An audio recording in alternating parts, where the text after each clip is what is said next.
on cold October morns as I watch the rain come down. I see the leaves. Angie Senger with Men Stories Opry.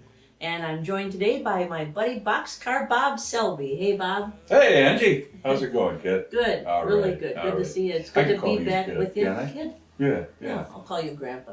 Yeah, I'm Uncle great Bob. grandpa now. You're a great grandpa Yeah. now? No, you don't look like a great grandpa. Well, thank you for that. But, yeah, it's, So it's good to come back and see your kids after. yeah. After being in, you go to Texas. We go to Texas, yeah. While you're basking in the sun in Arizona, we're down in Texas, barely getting by. You didn't have a good winter this year, No, weather-wise. no. It was, I ran the heating unit far more often than I ran the air conditioner down in this year. Just unbelievable. The shelters that they have down there were open quite often. Salvation Army has one, and then You mean for severe weather? for severe weather, because I Really? mean when it gets below 40 down there, people really have a tough time because they're not acclimated to that type of temperature. You know, we go down there and I'm standing around in my t-shirt wondering what the big deal is, but these people are really, they suffer and become very ill. Wow. So and so especially like the street people and stuff like that, they don't fare well in that kind of weather. So And in Arizona, we had such a beautiful winter. yeah, It was. know. I didn't even want to talk to anybody at home about the weather because we had perfect weather every day. When I saw your bleeps and stuff on Facebook, I said, "Oh man." I know. It was just so nice. It was so Yeah. nice. And then we come home to snow.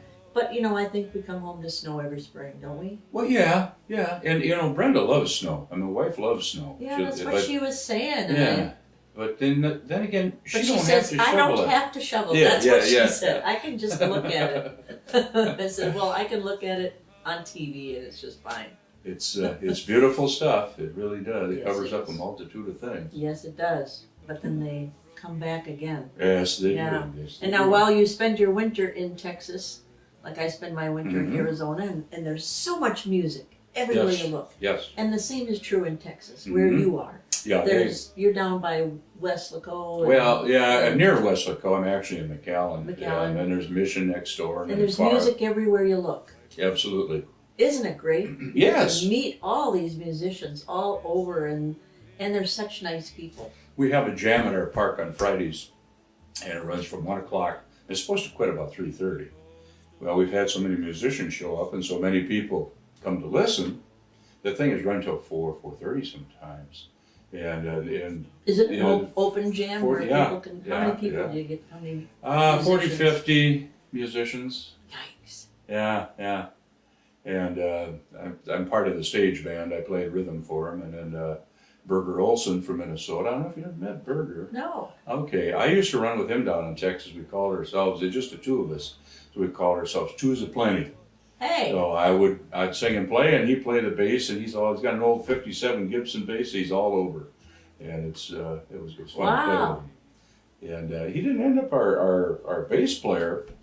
I don't know why, but he just chose not to. But for the Cowboy and Hobo show. So are there jam sessions all over down? Oh yeah, every park just about has a jam session at one time or another. You can go every day to probably 2 or 3 jams a day and not go to all of them in a week. You know, you probably take you 3-4 weeks to go to all of them. There's just that many of them in the parks. And they did put out little lunches, you know, little sandwiches and pieces of cake and cookies and stuff like that. And I think that's what's drawing the crowds at our park, because there's 3 tables just full of goodies, you know. And how Yeah. big is your park? How many units? I knew you'd ask me that. About, let's see, 500 or 600, I think. It's about the same And, size as the one. Yeah, and I know when I used to ride my bicycle Although they around it. changed ours now, it's not a park anymore. It's a community. Oh, We're I now see. a community. Oh, I see. I don't know how that's gonna go. I don't know. A horse by any other name is still a horse. Yeah, Ain't you got that right. it? And there's a jam session at the community where I live in Arizona, but it's not a country jam. And so I'll never go. But it's great music. I did go one time because it's the same time as one of the jams that my husband's in charge of, and so I had to go to that one. Yeah, heck yeah. But one time there was a water main break over there, and so we had to cancel the jam. So I went to the one at our community, and it's fabulous. It's trombones and saxophones, and there's two great, fabulous accordion players, and they do the big band stuff. Yeah. And there's 3 or 4 singers that take turns getting up and singing, and there's a couple of really good lead guitar players that play with them. Mm-hmm. It's just great. And my sister and I went, and I said, I paid money to come and listen to this every day. Yes. They're just really wonderful. There's some great musicians. Yes, and there's a ton of them down in the valley too. We get Dale Pritchard, who used to sax for one of the big name groups and stuff. He's down in the valley, plays sax. Just excellent. We have a big band jam that practices in our park every Saturday until I guess about mid-January. Then they go to a bigger park and practice there, and then they come back in March and practice in our park, and they get a good turnout for that too. Same type of stuff as what you're talking about. I've only been invited to it once, and that was and I had a conflict, so I couldn't make it because the gal that's a member of it heard me sing Scotch and Soda, which is an old Kingston Trail thing, and she kind of liked that and would have liked to have had us play. Yeah, that's one thing about you guys. You do such a nice variety of music. You do. And well, thank you. That's your great appeal. You Thank do such a great variety of music. And when you write music, you write a variety of music. Yep.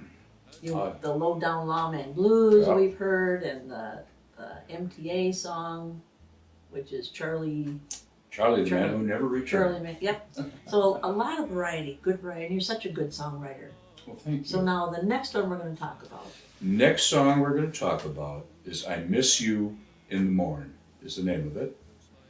And I wrote it right there on that couch. I was putzing with my guitar one day, and all of a sudden some words started to form. And I finished it, and the tune and everything came out, and Brenda listened to it. She said, "You wrote my death song." I said, "No, I didn't write your death song." I said, "I wrote this song for anybody who's lost anybody. And that's what the message is about. I miss you in the morn." And that's the name of the song. Oh, so let's listen to that. Introduce that to everybody. Introduce your song. I Miss You in the Morn. By BoxCar Bob.